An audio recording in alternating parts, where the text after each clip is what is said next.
2025년 11월 21일 금요일 여호수아 7장 1절에서부터 15절 말씀 교만하면 무너집니다 라는 제목으로 하나님 말씀 전하겠습니다. 1절 말씀 이스라엘 자손들이 온전히 바친 물건으로 말미암아 범죄하였으니 이는 유다 지파 세라의 증손 삽디의 손자 갈미의 아들 아간이 온전히 바친 물건을 가졌음이라. 여호와께서 이스라엘 자손들에게 진노하시니라. 하나님께서 여호수아로 하여금 여리고성을 점령했을 때에 그 성에 있는 모든 것을 다 하나님께 바쳐야 된다. 근데 그 말씀을 대다수의 사람들은 다 순종했는데 한 가정에서 이 말씀을 순종하지 않고 바친 물건에 손을 댔습니다. 그리고 다 몰랐어요. 누가 손을 댔는지도 몰랐습니다. 지금 겉으로 드러나는 상황은 이스라엘 백성들이 그야말로 지금 사기 충전입니다. 충천입니다. 무적의 용사들입니다. 겁낼 게 없습니다. 이제 어떤 사람들을 상대하더라도 다 이길 수 있다. 그렇게 승리에 도취되어 있었습니다. 근데 그 이면에는 이스라엘 백성들의 하나님 말씀에 불순종하는 그 가정이 있었다는 거예요. 그 유혹을 이겨내지 못하고 하나님께 바치라는 그 물건에 손을 댄 겁니다.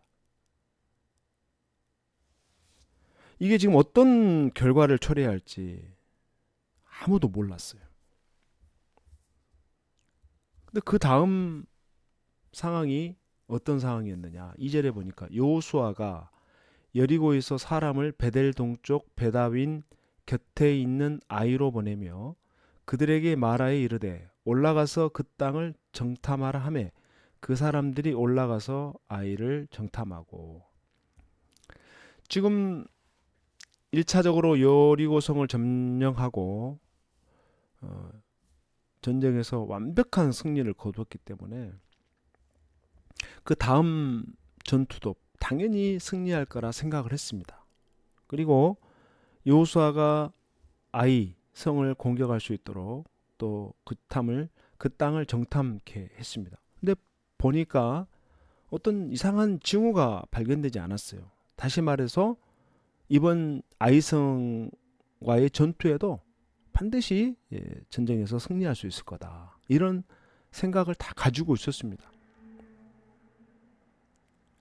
그런데 그 이스라엘 공동체 안에 한 가정이 한 사람이 숨어서 어떤 불순종을 했는지는 아무도 몰라요. 근데 어떻게 알았느냐? 결과를 보면서 알았어요. 엄청난 실패를 거두게 된 겁니다. 그러니까 다 충격을 받았죠. 이게 어떻게 된 일이냐? 지금 한참 막 부흥이 일어나고 성령의 역사가 막 일어나고 있는 가운데 정말 생각지 못한 일이 발생함으로써 백성들의 마음을 완전히 무너지게 된 거예요.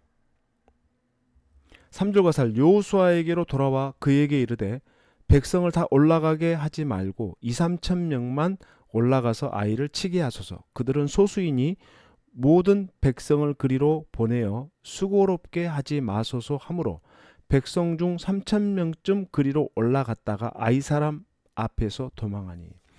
정탐하고 돌아온 보고가 너무나 작은 성이기 때문에 다 올라갈 필요가 없다. 그들은 소수고 3천 명 정도만 가도 충분히 아이성을 정복할 수 있다. 이런 보고를 들었을 때 여호수아가 사실 어떻게 행동을 해야 되는가? 기도해야죠. 하나님, 이 성을 우리가 정복하기를 원합니까? 이렇게 3천 명만 올라가도 이길 수 있겠습니까?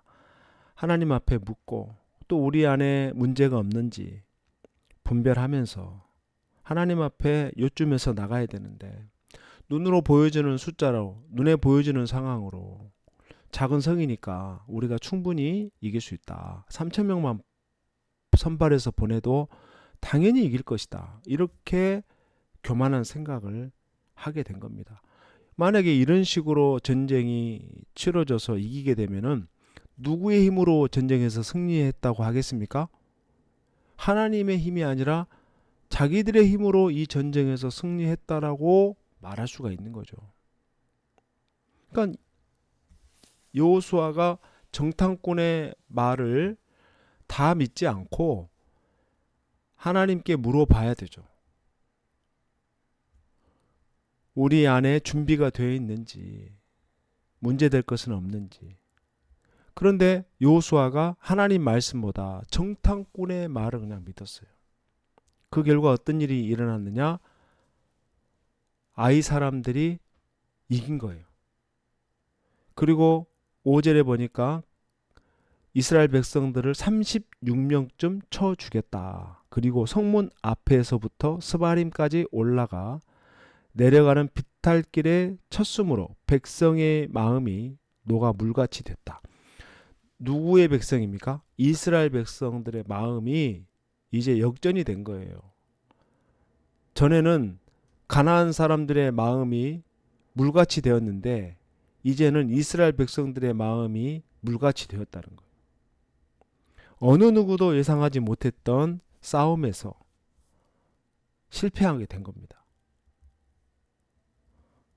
물론 죽은 인원은 많지 않습니다. 40명이 안 돼요. 그러나 그 충격을 생각해 보세요. 하나님이 약속하신 땅이고 아이성보다 훨씬 큰 여리고성을 정복했는데 보잘것없는 아이성 사람들에게 패했으니까 백성들의 마음이 어떠했겠습니까? 충격은 이루 말할 수가 없죠. 그러니까 우리가 항상 하나님 앞에서 겸손할 수밖에 없다. 우리는 죄를 지을 가능성이 너무 많아요. 어제 승리했다고 해서 오늘도 승리한다? 보장할 수가 없어요. 우리는 죄인이기 때문에 언제 어디서 또 죄를 범할지 몰라요. 그러니까 하나님 앞에 늘 겸손할 수밖에 없고 마음을 낮춰서 하나님의 뜻을 물을 수밖에 없다. 그런데 이스라엘 백성들이 이것을 놓쳤습니다. 그리고 하나님 앞에 하지 말아야 할 그 죄를 범했어요. 그 한 번의 그 죄가 어떤 결과를 마주하는가? 6절에 보면 여호수아가 옷을 찢고 이스라엘 장로들과 함께 여호와의 궤 앞에서 땅에 엎드려 머리에 티끌을 뒤집어 쓰도록 저물도록 있다가 얼마나 충격을 받았는지. 모두가 엎드려서 슬퍼하고 절망하고 마음이 무너졌습니다. 하나님이 그들에게 말합니다. 일어나라. 어찌하여 이렇게 엎드렸느냐. 하나님 말씀해줘요. 이스라엘 범죄했다. 나의 언약을 어겼다. 온전히 바친 물건에 누가 손을 댔다. 문제가 뭐였습니까? 하나님 말씀에 불순종한 거예요. 15절 온전히 바친 물건을 가진 자로 뽑힌 자를 불사르되 그와 그의 모든 소유를 그리하라. 이는 여호와의 언약을 어기고 이스라엘 가운데에서 망령된 일을 행하였음이라 하셨다 하라. 온전히 바친 물건에 손을 댄 사람 다 불사르라는 거예요. 망령된 일을 행했다. 그 값을 하나님이 분명하게 치rum으로써 다시는 이와 같은 일을 이스라엘 백성들이 범하지 않도록 하나님께서 강력하게 조치를 취한 겁니다. 우리는 하나님의 말씀에 따라 순종하면서 나가야 됩니다. 우리는 겸손할 수밖에 없어요. 하나님을 붙들 수밖에 없습니다.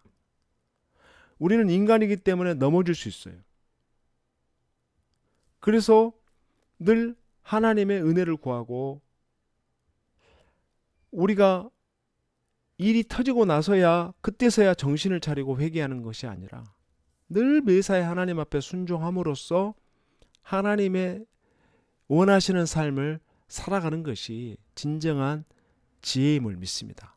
기도하겠습니다. 하나님 아버지, 오늘 우리에게 허락하신 이 놀라운 일들이